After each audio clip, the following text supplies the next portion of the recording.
Magandang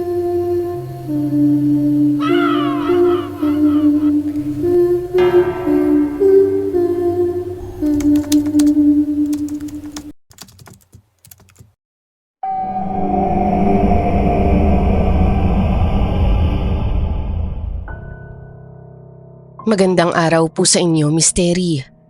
Bago ko po simulan ang kwentong ibabahagi ko, magpapakilala po muna ako. Ako nga po pala si Sally, pero alias lang po iyan, Misteri. Sinadya ko po talagang ibahin ang pangalan ko, pati na rin ang lugar ng pinangyarihan para na rin sa ikapapanatag ng mga taga sa amin.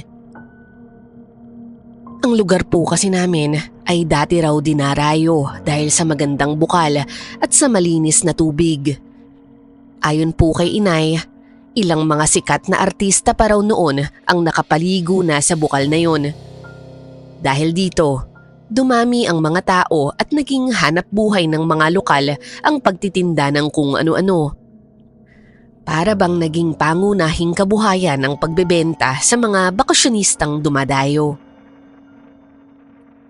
Ngunit nagsimulang mag-iba ang lahat nang umalis ng bayan ang pamilya Torres. Ayon po kay inay, taga rito naman talaga sila pero mas pinili nilang mamuhay sa masukal na bahagi ng bundok, malayo sa bayan at hiwalay sa karamihan. Muli ako po ulit si Sally at ito po ang aking kwentong kababalaghan.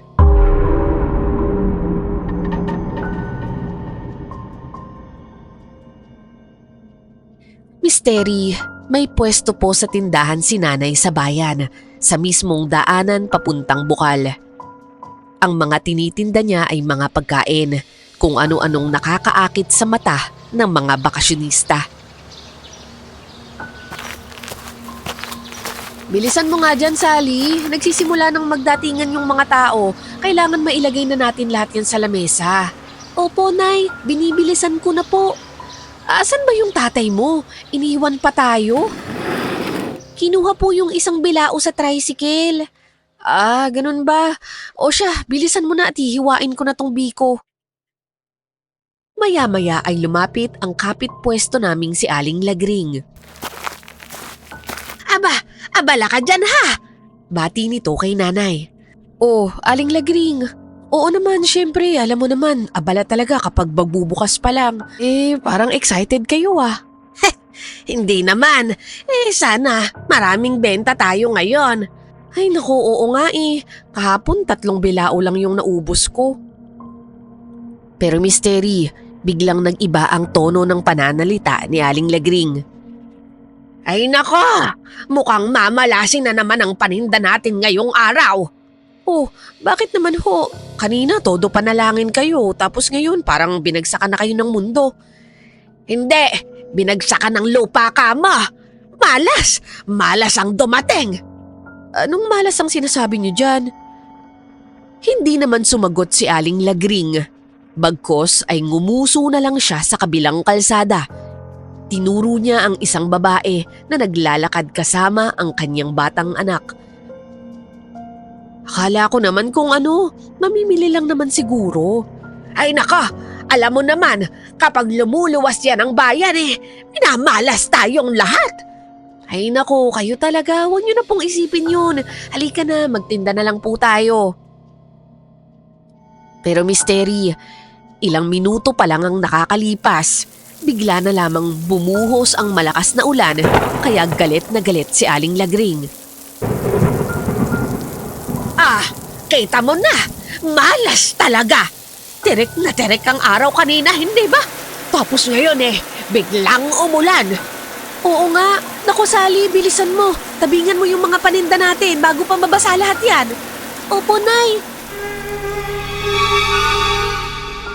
Habang nag-aayos kami ng mga paninda na nababasa, napansin ko ang mag-ina na tinuturo ni Aling Lagring. Huminto sila sa isang tindahan dahil nagustuhan ng bata ang isang paninda doon.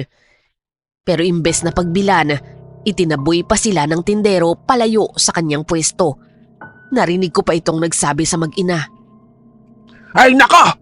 Lumayo-layo kayo dito! Baka malasin pa itong mga paninda ko! Halis!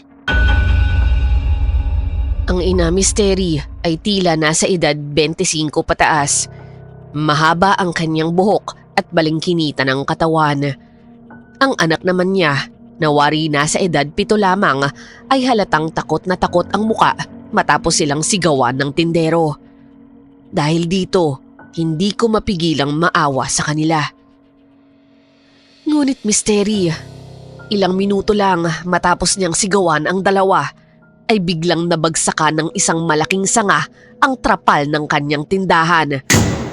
Natapo ng lahat ng paninda niya at galit na galit ang tindero. Halos isisi niya ang lahat sa mag-ina na para bang sila ang tunay na sanhi ng nangyari. Wala namang nagawa ang dalawa kundi umalis at lumayo na lamang ng tahimik. Wala na kayong ginawang tama! Namemerwisyo pa kayo dito! Ay nako, sana'y hindi na kayo bumalik. Paano na tong mga tinda ko nasayang na. Nabasan lahat at naputikan. Mga buwiso talaga. Sa buong araw na yon, Misteri, umulan ang umulan at halos walang dumating na mga bakasyonista. Ang resulta, walang kinita ang mga lokal na manininda. Kaya naman galit na galit talaga ang karamihan at sinisisi nila ang mag-ina na di umano'y nagdala ng malas sa bayan ng araw na yon. Pagkatapos naming magligpit ng mga paninda at makauwi, hindi ko napigilan si nanay na tanungin tungkol sa nangyari. Nay, bakit po galit na galit sila sa mag-ina kanina sa bayan? Oh, ano tong sinasabi ng anak mo? Nagpakita na naman ba yung pamilya ng mangkukulam? Hoy Andres, maghinay-hinay ka nga sa sinasabi mo. Nasa harapan ka ng anak mo. Ano pong pamilya ng mangkukulam? Kalimutan mo na yung sinabi ng tatay mo, Sally. Huwag mong isipin yun. Pero Nay, bakit nga po ganun sila kung magtrato sa mag-ina? Huminga ng malalim si nanay bago magsimulang magpaliwanag. Ganito kasi yun, nak. Sila yung pamilya Torres. Dati silang nakatira dito din sa lugar natin. Kilala niyo po sila? Dalaga pa ako noon at yung mga lolo at lola mo ang talagang nakakakilala sa pamilya nila. Ganun? Kung kilala naman po pala sila, bakit po sila tinataboy? May mag-asawa noon, sila Mang Miyong at Aling Belen Torres. Sila yung magulang nung nanay nung batang nakita mo kanina. Mabait naman sila at namuhay ng normal noon. Nagkaroon sila ng 2 anak. At isa nga dun yung babae na nakita mo kanina, yung nanay. Kaso isang araw, nagkaroon daw ng sakit sa pag-iisip si Mang Miyong Madalas daw nakikitang nakadungaw sa bintana tuwing gabi. Nagsasalita ng kakaibang lingwahe. Hanggang sa umabot sa puntong nangahabol na daw siya ng mga tao. Kaya ayun, kinadena daw siya ng pamilya niya sa paa para hindi makaalis ng bahay. Tapos sa sobrang hiya, bira na lang daw lumabas yung pamilya Torres. Talaga? Grabe naman po. Ano pong nangyari pagkatapos nun? Ayon sa mga balita, sumasamba raw si Mang Miyong sa demonyo at saka gumagawa daw ng mga sumpa. Hindi kinaya ng kanyang pag-iisip kaya tuluyan daw siyang nabaliw. Yun ang sabi. Hanggang sa isang araw daw, nabalot ng takot yung buong lugar nung mabalitaan na kinain daw niya yung sarili niyang asawa, si Aling Belen. Dahil dito, dinala siya sa mental hospital. Tapos ilang buwan lang, nakalabas na rin siya at bumalik naman dito. Pero tulad ng dati, madalas pa rin daw siyang nakikita ng mga tao. Nakadungaw daw sa bintana. Kung minsan nga nasa bubong pa daw, nakaupo lang doon. Talaga? Nakakatakot naman po yung nangyari kay Mang Miyong. Oo, dahil nga sa matinding takot, minungkahi na ng mga tao sa punong tagapamahala na paalisin na sila dito. Pero tuwing umaga, nakakausap naman siya ng maayos, yung parang normal ulit siya. Kaya isang gabi, kinausap mismo ng punong tagapamahala si Mang Miyong. Tapos ayun, kinabukasan daw natagpuan na lang tong patay sa higaan, dilat yung mga mata at bakasang matinding takot sa muka. Hala, Nay, nakakatakot naman. Oo nga eh. Pagkatapos nun, nagtungo yung mga tao sa bahay ng pamilya Torres. Pinipilit na talaga silang palayasin. Nakiusap sila na huwag naman sana. Pero nung sabihin ng mga tao na susunugin nila ang bahay kung hindi sila aalis, doon lang sila napilitang lumayo at saka manirahan sa bundok. Simula nun, bihira na silang makababa ng bayan. Eh di ba may sabi-sabi pa nga, inanakan daw niyan si Mang Miyong yung sarili niyang anak. Sabi-sabi lang naman yun pero hindi naman yun napatunayan. Hindi naman malayong mangyari yun ano, eh nababaliw na nga siya. Hala, ganun pala yung nangyari. Pero nakakaawa naman po sila.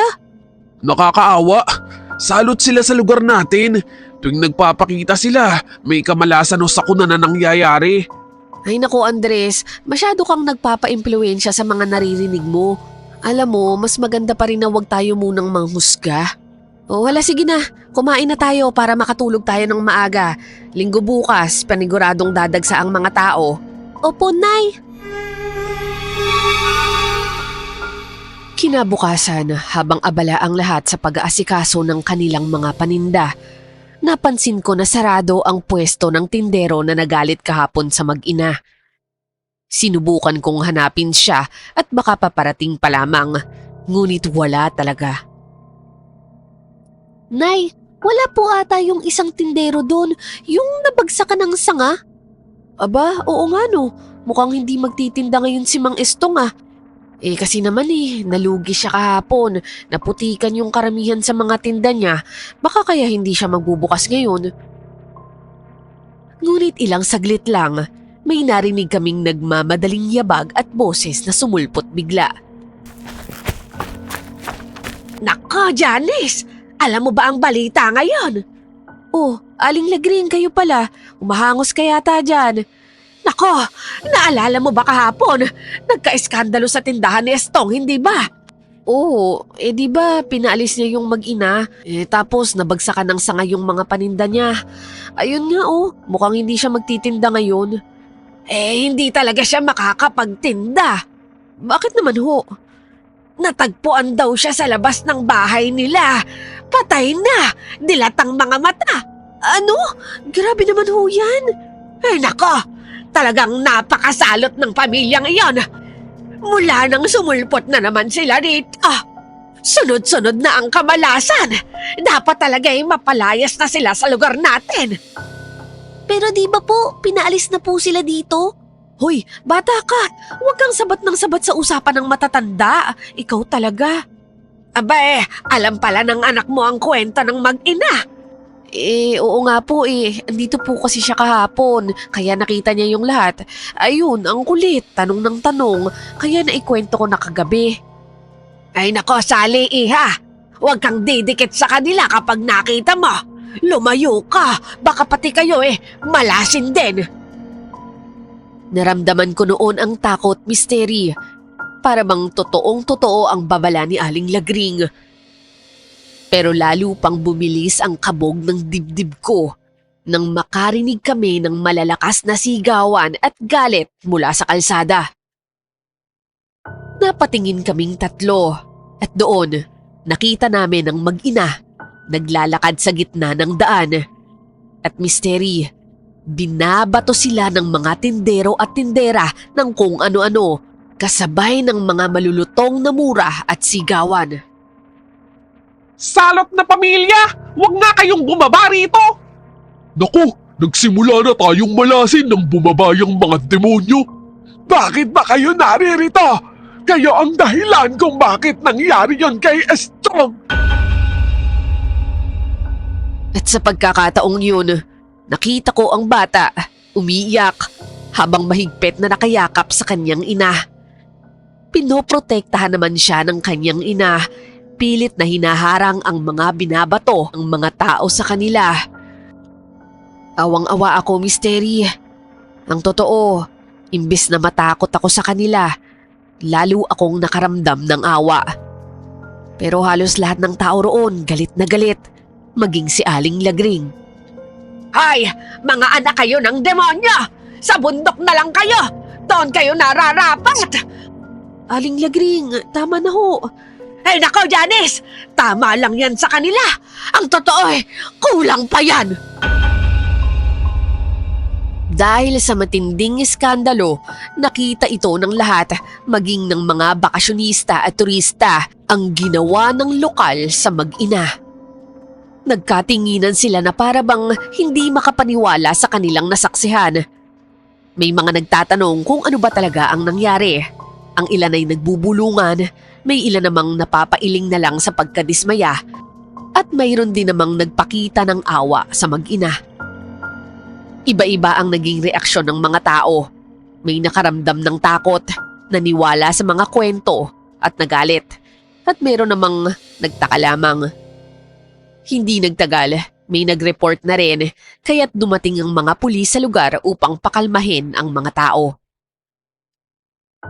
Sa barangay, pinatawag lahat ng mga sangkot sa kaguluhan, pati na rin ang mag-ina.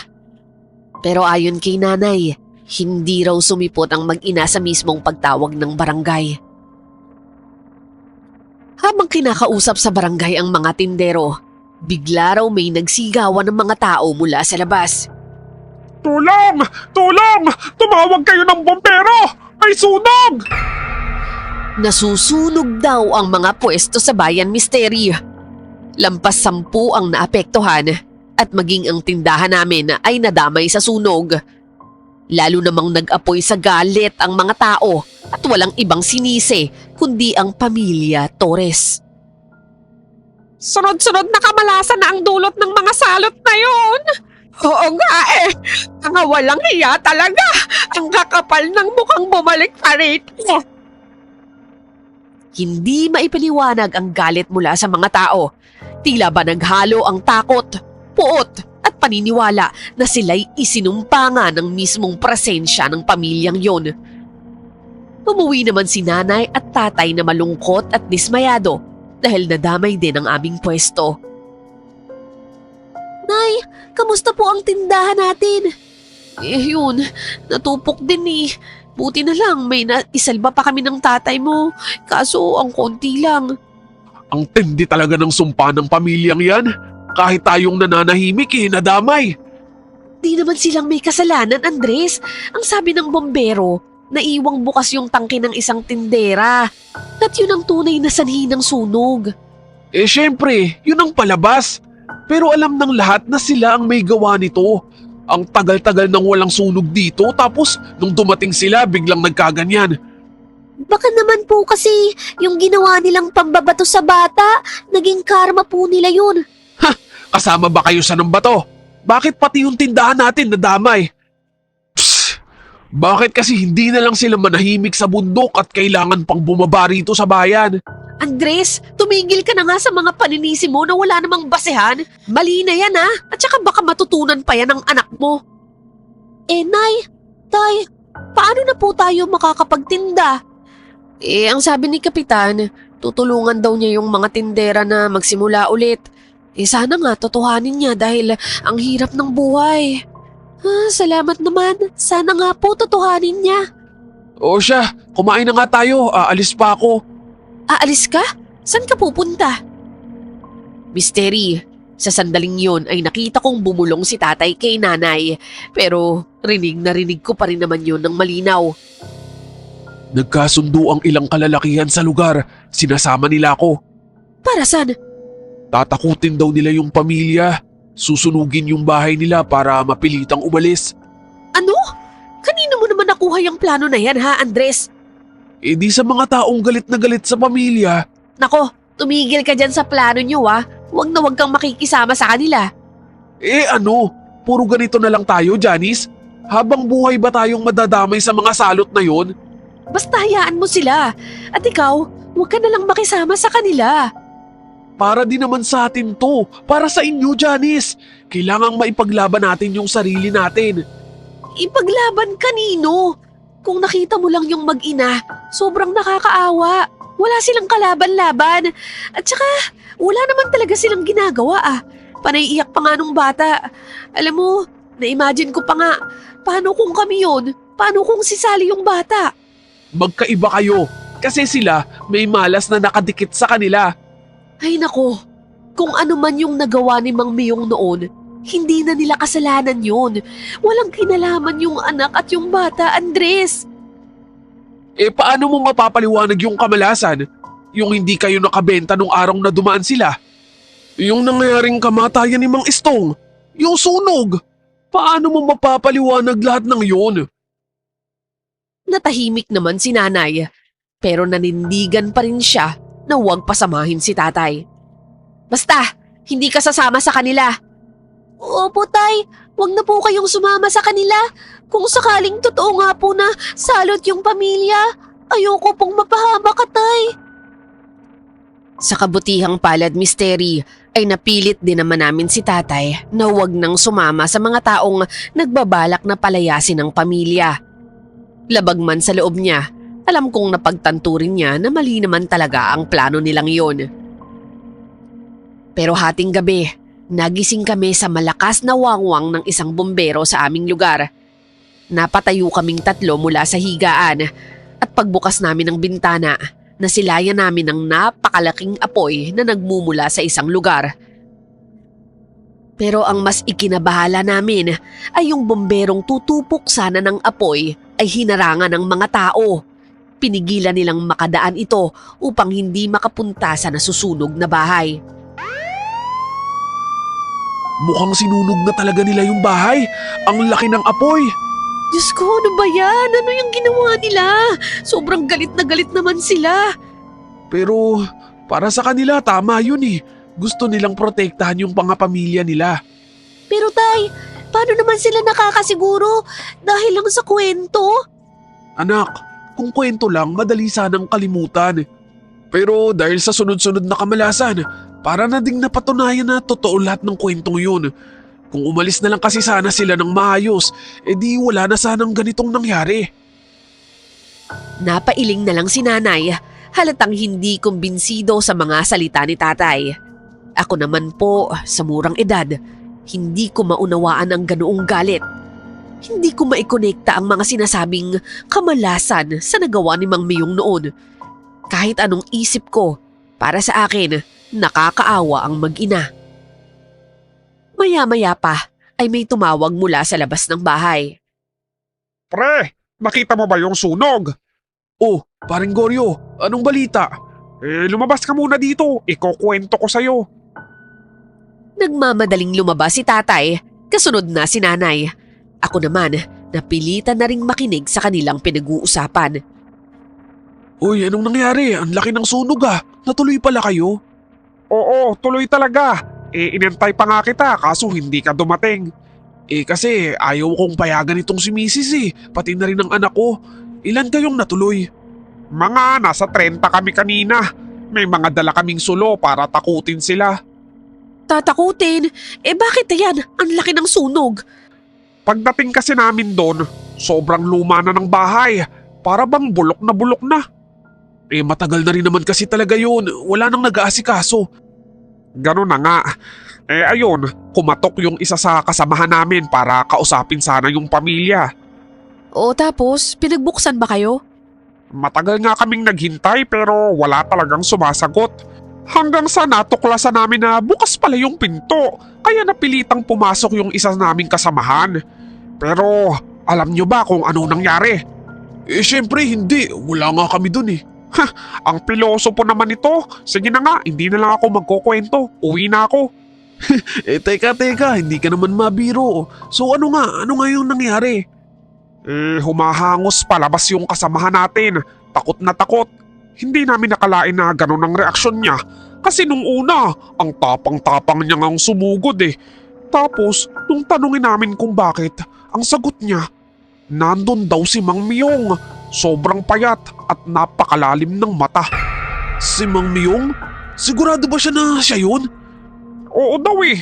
At alam nyo ba, may mas nakakagulat pa doon. Ano ka ba? Huwag ka na nga magpatumpik-tumpik. Sabihin mo na. Nakita raw niyang kinakain ni Mang Miyong yung braso ng isa niyang anak habang wala naman itong magawa. Natahimik ang lahat sa kwento ni Mang Goryo. Nanindig ang mga balahibo ko at hindi ko alam kung paniniwalaan ko ang mga sinabi niya. Hindi nga kami makapaniwala at saka natakot kami sa kinuwento niya. Tapos bigla kaming may narinig na yabag ng tumatakbong tao mula sa loob ng bahay. Dahil sa takot, yung isa sa kasamahan namin biglang hinagis yung sulo sa loob ng bahay. Nang makita yun ng iba, di naggayahan na. Isa-isa na rin nilang hinagis yung mga dala nila. Kaya ayun, tuluyang nasunog yung bahay. Ano? Paano yung bata? Nandun ba sila? Diyos ko naman, paano kung maraming taong nasa loob? Hindi namin aram. Nagtatarantahan na rin Pero alam mo, sa gitna ng apoy, parang may mga anino kaming nakitang tumatakbo. Naku, yan na nga ba sinasabi ko? So ang ibig sabihin niyan, nasunog sila ng buhay. Napatakip na lang ako ng 2 kamay sa bibig, Misteri, sa sobrang gulat at lungkot para doon sa batang babae at sa kanyang pamilya. Ayon pa kay Manggoryo, hindi na raw nila hinintay pang tuluyang matupok ang buong bahay at agad na silang umalis. Ilang oras ang makalipas, dahan-dahan at unti-unti nang humina ang apoy, hudyat na tuluyan ng natupok ang bahay ng pamilya Torres. Kinabukasan sa imbestigasyon ng mga pulis at bumbero, lumabas ang balitang ang dahilan ng pagkasunog ay isang naiwang kandila dahil walang kuryente sa lugar na yon. Pero ang higit na ikinagulat ng lahat, walang na-recover ang mga pulis at bumbero na kahit isang bangkay sa pinangyarihan. Gayunman, mariing iginiit ni Manggoryo na sigurado raw siya sa kanyang nakita. May mga anino ng tao sa loob ng nasusunog na bahay. Pagkaraan ng ilang linggo, nang mabigyan kami ng pansamantalang pwesto ng pamunuan ng lungsod, muling bumalik sa pagtitinda ang mga gaya naming nawala ng kabuhayan, kasama sina nanay at tatay. Subalit, hindi rin po nagtagal ang katahimikan, Misteri. Muling sinubok ang aming lugar. Isa-isang may nalunod sa bukal na dinarayo ng mga bakasyonista. Sunod-sunod ang pagkamatay at ang lahat ay hindi maipaliwanag ang dahilan. Kasabay nito ang isa pang kababalaghan, ang biglang paglabas ng maitim na likido mula sa ilalim ng bukal na naging sanhi ng mabahong amoy at pagkadumi ng tubig. At mas lalo pang nakakatindig balahibo ang mga kwento ng mga turista at mga naliligo roon. Madalas daw silang makakita ng isang matandang lalaki na pagala-gala sa paligid. Palangiti raw ito at minsan ay kumakaway pa sa kanila. May ilan ding nagsabi na nakakakita raw sila ng mga buto at bungo sa tubig ng bukal, ngunit kapag sisisirin na raw, biglang nawawala. At dahil po sa mga pangyayaring yun, tuluyan ng isinara ang bukal. Ang dating malinaw at dinarayong pook ay naging isang maitim na kanal na pinangingilagan kahit ng mga alagang hayop. Natakot na takot daw ang mga ito kapag itinatali malapit roon. Nawala ng kabuhayan ng mga tindero-tindera at napilitan ng marami na mamasukan na lamang. Ang lugar na minsan ay dinarayo ng mga tao ay naging isa na lamang karaniwang bayan na walang sigla. Hanggang ngayon, Misteri, may ilan pa ring mga kwento. May mga nagsasabing may nakakakita pa raw sa mag-ina na naglalakad sa gitna ng bundok. At kapag nakakasalubong mo sila, ang tanging magagawa mo na lamang ay magbigay galang at magdasal. Hanggang dito na lamang po ang aking kwento, Misteri. Sana po ay maitampok niyo ito at maibahagi sa inyong mga tagapakinig ang kasaysayan ng aming lugar.